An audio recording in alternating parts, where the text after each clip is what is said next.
ಆಲ್ಮಟ್ಟಿ ಜಲಾಶಯದಿಂದ 3 ಲಕ್ಷ ಕ್ಯೂಸೆಕ್ ನೀರು ಹೊರಗೆ. ಮುಳುಗಿದ ಜಮೀನು ಹಾಗೆ ನದಿ ತೀರದ ನಿವಾಸಿಗಳಿಗೆ ಕಟ್ಟೆಚ್ಚರ ವಹಿಸಲು ಸೂಚನೆ. ಮಹಾರಾಷ್ಟ್ರದಲ್ಲಿ ಕೃಷ್ಣಾ ಅಚ್ಚುಕಟ್ಟು ಪ್ರದೇಶದಲ್ಲಿ ಭಾರೀ ಮಳೆ ಸುರಿಯುತ್ತಾ ಇದ್ದರಿಂದ ಅಪಾರ ಪ್ರಮಾಣದ ನೀರು ಆಲಮಟ್ಟಿ ಜಲಾಶಯಕ್ಕೆ ಹರಿದು ಬರುತ್ತಿದ್ದರಿಂದ ಮುನ್ನೆಚ್ಚರಿಕೆ ಕ್ರಮವಾಗಿ ಗುರುವಾರ ಸಂಜೆ 3 ಲಕ್ಷ ಕ್ಯೂಸೆಕ್ ನೀರು ಹೊರಬಿಡಲಾಗಿದೆ. ಜಲಾಶಯದಿಂದ ಎಲ್ಲ 26 ಗೇಟುಗಳನ್ನು 1.5 ಮೀಟರ್ ಎತ್ತರಿಸಿ ನದಿಗೆ ನೀರು ಹೊರಬಿಡಲಾಗುತ್ತಿದೆ. ಸಂಜೆ 6ಕ್ಕೆ ಜಲಾಶಯದಲ್ಲಿ 1,98,333 ಕ್ಯೂಸೆಕ್ ಒಳಹರಿವಿದ್ದು 123 ಟಿಎಂಸಿ ಅಡಿ ಸಂಗ್ರಹವಿರುವ ಸಾಮರ್ಥ್ಯದ ಜಲಾಶಯದಲ್ಲಿ ಸದ್ಯ 88 ಟಿಎಂಸಿ ಅಡಿ ನೀರು ಮಾತ್ರ ಸಂಗ್ರಹವಾಗಿದೆ.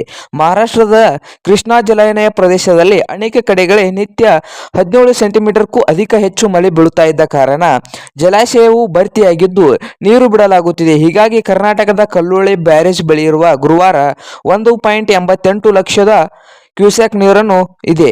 ಆಲಮಟ್ಟಿ ಜಲಾಶಯದ ಹಿನ್ನೀರು ಘಟಪ್ರಭಾ ನದಿಯಲ್ಲಿ ಸುಮಾರು 40,000 ಕ್ಯೂಸೆಕ್ ನೀರು ಹರಿವು ಇದೆ. ಹೀಗಾಗಿ ಮುಂದಿನ 3-4 ದಿನಗಳಲ್ಲಿ ಜಲಾಶಯದ ಒಳಹರಿವು 2 ಲಕ್ಷ ಕ್ಯೂಸೆಕ್ ದಾಟುವ ಸಾಧ್ಯತೆ ಇದೆ. ಘಟಪ್ರಭಾ ನದಿಗೆ ಬರುವ ನೀರಿನ ರಭಸವು ಕಡಿಮೆಯಾಗಿದ್ದು ಅದು ಕೃಷ್ಣಾ ನದಿಗೆ ಬಂದು ಸೇರುವಲ್ಲಿ ಒತ್ತಡ ಉಂಟಾಗಿ ಅಕ್ಕಪಕ್ಕದ ಜಮೀನುಗಳಿಗೆ ನೀರು ನುಗ್ಗುವ ಸಾಮರ್ಥ್ಯ ಇದೆ. ಮುಳುಗಿದ ಜಮೀನುಗಳು. ಆಲಮಟ್ಟಿ ಜಲಾಶಯದಿಂದ 3 ಲಕ್ಷ ಕ್ಯೂಸೆಕ್ ನೀರನ್ನು ಕೃಷ್ಣಾ ನದಿಗೆ ಬಿಡುವುದರಿಂದ ಅರಳದಿನ್ನಿ, ಯಲಗೂರು ಹಾಗೆ ಕಾಶಿನಕುಂಟಿ, ಯಲ್ಲಮ್ಮನ ಬೂದಿಹಾಳ್, ಮಸೂತಿ ಗ್ರಾಮದ ವ್ಯಾಪ್ತಿಯಲ್ಲಿ ನೀರು ನುಗ್ಗುವ ಆತಂಕ ಎದುರಾಗಿದೆ.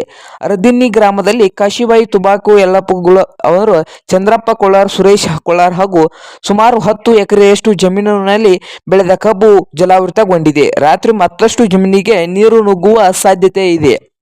ಜಲಾನಯನದ ಮುಂಭಾಗದಲ್ಲಿ ಕೂಡಲ ಸಂಗಮದ ಬಳಿ ಮಲಪ್ರಭಾ ನದಿಗೂ ಕೂಡುವುದರಿಂದ ಕೃಷ್ಣಾ ನದಿ ನೀರು ಹಿಮ್ಮುಖವಾಗಿ ಒತ್ತುತ್ತದೆ. ಆಗ ಆಲಮಟ್ಟಿಯಿಂದ ಬಿಟ್ಟ ನೀರು ಸರಾಗವಾಗಿ ಹೋಗದೆ ಅಕ್ಕಪಕ್ಕದ ಜಮೀನುಗಳಿಗೆ ನುಗ್ಗುತ್ತದೆ.